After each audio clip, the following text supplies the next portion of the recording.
Hi ಎಲ್ರಿಗೂ ನಮಸ್ಕಾರ. ಇವತ್ತಿನ ರೆಸಿಪಿ ಕುಂಬಳಕಾಯಿ ಪಲ್ಯ ಮಾಡೋದನ್ನ ತಿಳಿಸ್ಕೊಡ್ತಾ ಇದ್ದೀನಿ. ಇದು ಮಾಡೋಕ್ಕೂ ತುಂಬ ಸುಲಭ ಆ್ಯಂಡ್ ಅಷ್ಟೇ ಟೇಸ್ಟಿಯಾಗಿರುತ್ತೆ. ಇದನ್ನು ಮಾಡೋದಕ್ಕೆ ಫಸ್ಟ್ ನಾನು ಒಂದು ಪ್ಯಾನಲ್ಲಿ 1 ಟೇಬಲ್ ಸ್ಪೂನ್ ಅಷ್ಟು ಎಣ್ಣೆ, ಸ್ವಲ್ಪ ಸಾಸಿವೆ, ಜೀರಿಗೆ, ಸೋಂಪು ಹಾಗೆ ಸ್ವಲ್ಪ ಇಂಗನ್ನ ಹಾಕ್ಕೊಂಡು ಇದು ನಾನು 1 ನಿಮಿಷ ಫ್ರೈ ಮಾಡ್ಕೊಂಡಿದ್ದೀನಿ. ಹಸಿ ಮೆಣಸಿನ್ಕಾಯಿ ಹಾಗೂ ಒಣಗಿದ ಮೆಣಸಿನ್ಕಾಯಿ, ಕರಿಬೇವನ್ನ ಹಾಕ್ಕೊಂಡು 1 ರಿಂದ 2 ನಿಮಿಷ ಫ್ರೈ ಮಾಡ್ಕೋಬೇಕು. 1 ಈರುಳ್ಳಿನ ಸಣ್ಣದಾಗೆ ಕಟ್ ಮಾಡಿಕೊಂಡು ಗೋಲ್ಡನ್ ಬ್ರೌನ್ ಬರೋವರೆಗೂ ಫ್ರೈ ಮಾಡ್ಕೋಬೇಕು. ಒನ್ಸ್ ಇದು ಫ್ರೈ ಆದ ನಂತರ ಇದಕ್ಕೆ ಸ್ವಲ್ಪ ಅರಿಶಿನದ ಪುಡಿ ಹಾಗೆ ಉಪ್ಪನ್ನ ಹಾಕ್ಕೊಂಡು ಮಿಕ್ಸ್ ಮಾಡ್ಕೊಂಡಿದ್ದೀನಿ. ಇದಕ್ಕೆ ನಾವು ತುರಿದಿರೋ ಅಂಥ ಕುಂಬಳಕಾಯಿನ ಸೇರಿಸ್ಕೊಂಡಿದ್ದೀನಿ. ನಾವು ಹಾಗೇನೂ ಪೀಸ್ ಮಾಡಿಕೊಂಡು ಕೂಡ ಸೇರಿಸ್ಕೋಬೋದು, ಬಟ್ ನಾನು ತುರಿದು ಹಾಕ್ಕೊಂಡಿದ್ದೀನಿ.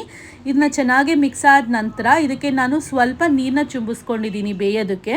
ಹಾಗೆ ಇದಕ್ಕೆ ನಾನು ಒಂದು ಲಿಡ್ನ ಕ್ಲೋಸ್ ಮಾಡಿ ಒಂದು 4 ರಿಂದ 5 ನಿಮಿಷ ಸಿಮ್ಮಲ್ಲೇ ಇದನ್ನು ನಾವು ಬೇಯಿಸ್ಕೋಬೇಕು. ಒನ್ಸ್ ಇದು ಬೆಂದಿದ ನಂತರ ಇದಕ್ಕೆ ನಾನು ಸ್ವಲ್ಪ ಕಾಯಿ ತುರಿ ಹಾಗೂ ಕೊತ್ತಂಬರಿ ಸೊಪ್ಪನ್ನ ಹಾಕ್ಕೊಂಡು ಮಿಕ್ಸ್ ಮಾಡಿಕೊಂಡ್ರೆ ಕುಂಬಳಕಾಯಿ ಪಲ್ಯ ರೆಡಿ ಆಗುತ್ತೆ.